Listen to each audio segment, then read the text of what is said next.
first episode of Fifth Block, brought to you by Mr. Ryden's Advanced Speech Class. I am your first week's host, Rylee Dial. To start out the show today, I'm going to show you some Talking with Tina. Let's totally talk. Hello, I'm Tina, and today, this is the Talking Time with Tina show. Our subject today is tardies. So, Tony, what makes you tardy today? Well, first, my name's Austin, and... Okay, Timmy, let's get down to the nitty-gritty. Why were you tardy today? I slept in really late. No way. Yes way. Totally. Totally. How many times have you been tardy this year? I've been tardy 45 times this year. Oh my God, Tony. My name- 45? I'm Austin. Who's Austin?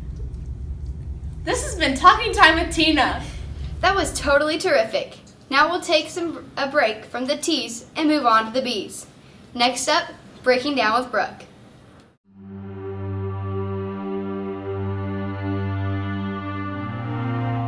Hey, Bryden. Hey, Brooke. How's it going? Grand. What you got there? Chai latte. Really thirsty.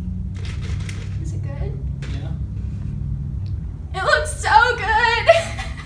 I should have gotten it!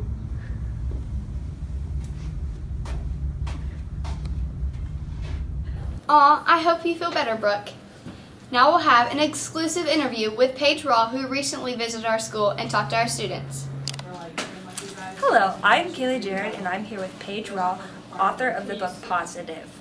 Thank you for being here today. Thank you so much for having me. Is there a book or author you would love to see your book sitting next to on a display?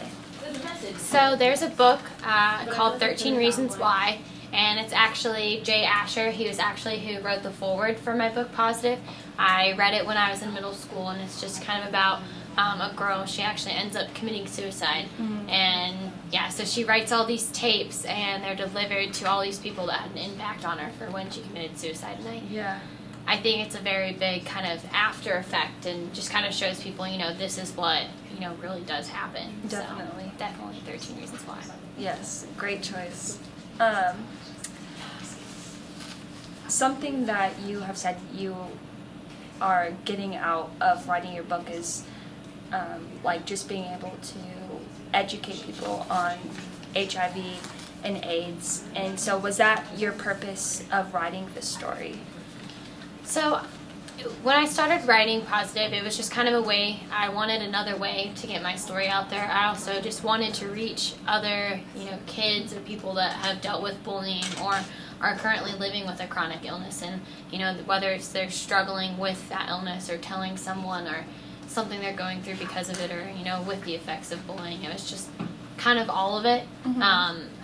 Through writing it, even though it was hard, I just had always told myself, sharing my story, if I can help just one person through it all, then I've done my part.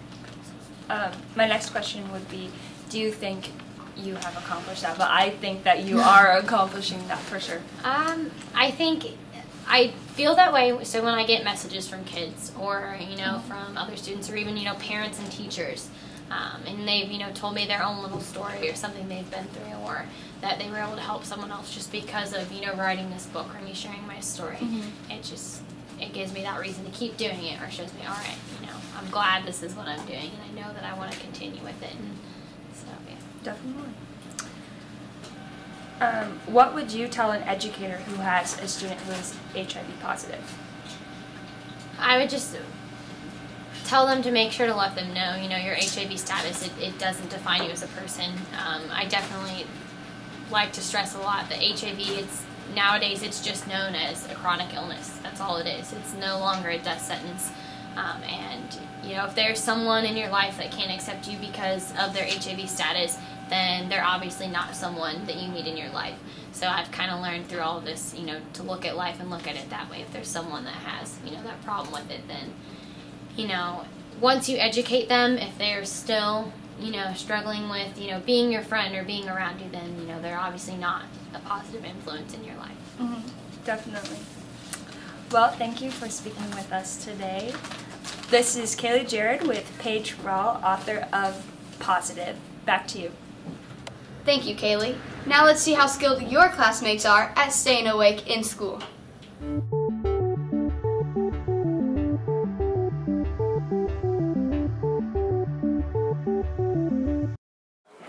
Welcome to 5th Block's very first segment of Pop Quiz. I'm your show host, Kalei Jarrett, here with Mr. Kirby's 4th Block pottery class. Today, our pop quiz will be over, you guessed it, pottery. Our contestants are...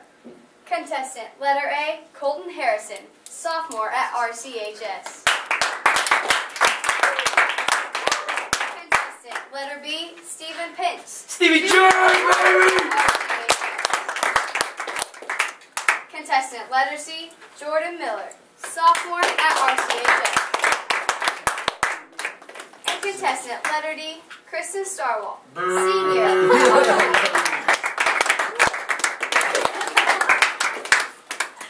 Contestants, are you ready? Sure. Ready.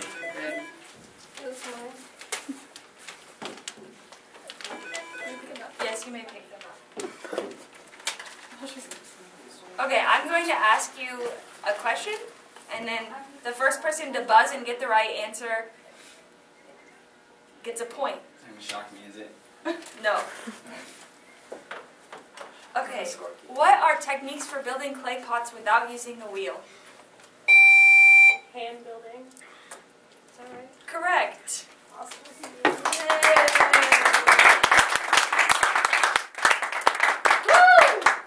Great job. What is ceramicware that hasn't been fired? That's all you need, 'cause I don't know.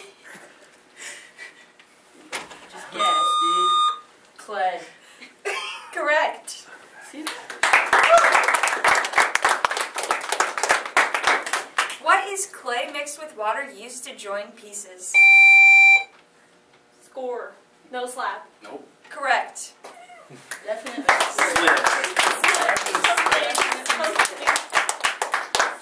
One of the S words. What do you use to heat clay and or glaze in a kiln?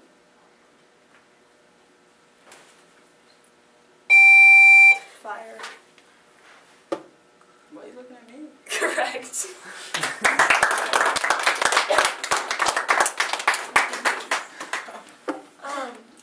What is liquefied powder glass used to coat clay pieces?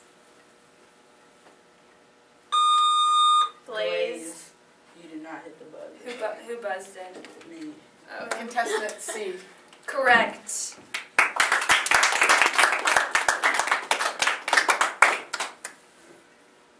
A flat, uniformly thin sheet of clay is...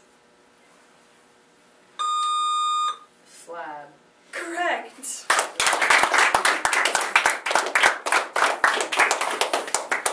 Okay, Jynsen, what are our scores? Contestant A, no points. Contestant B, no points. Contestant C, 3 points, and contestant D, 3 points. So we have a tie. We need to do a tiebreaker between contestant C and D. And it will be a rock, paper, scissors challenge! Woo!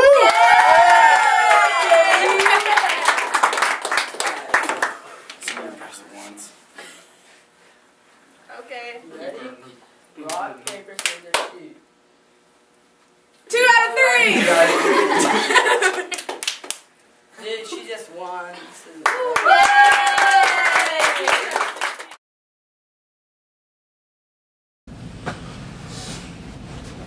How you guys doing today?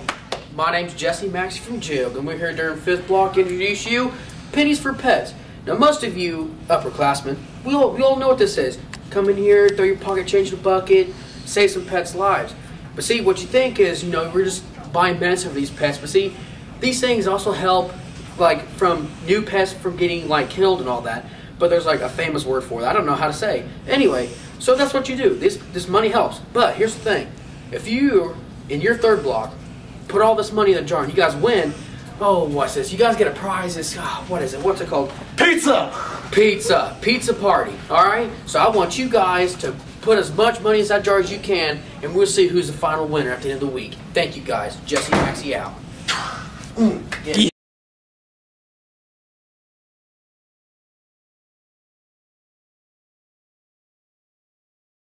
Here's Coach Flanagan with an inside look at his table of contents.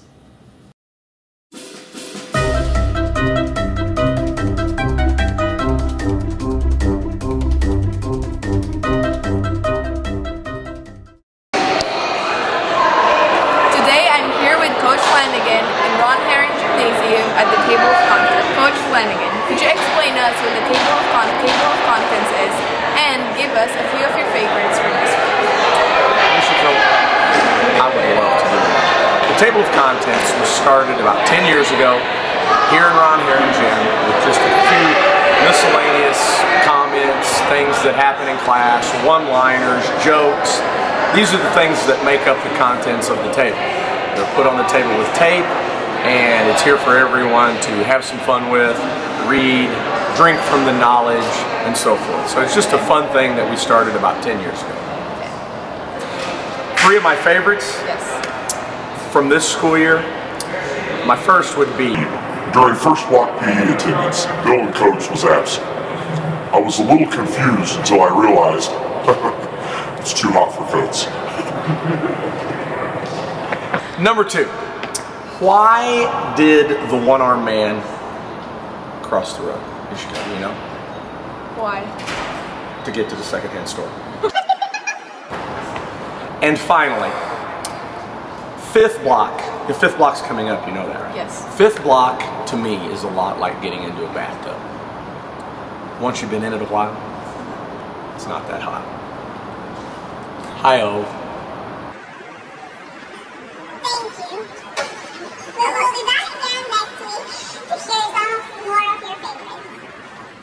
Mr. Flanagan deserves an award for keeping up with that masterpiece. Now, we've saved the first for last. You can see our team gathering some first memories from your RCHS hallways.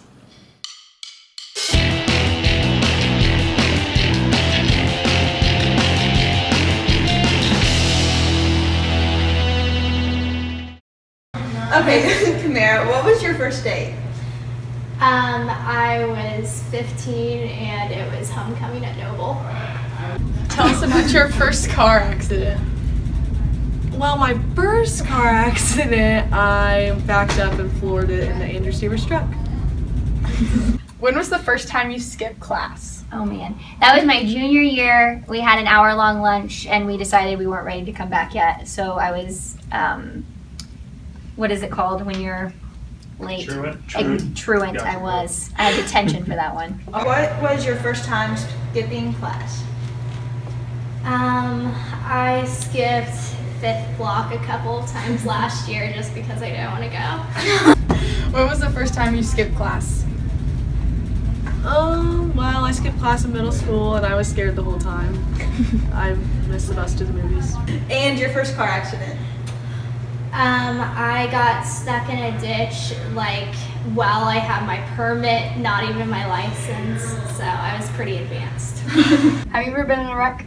No, I usually don't do stupid things. What about your first date? Do you consider this a date? As much as I wanted to accept Donnie's offer, I never had the chance. So ladies, just remember, if you're looking for a prom date, he's still on the table. That's all for this week. Tune in April 21st for our next episode. Thank you.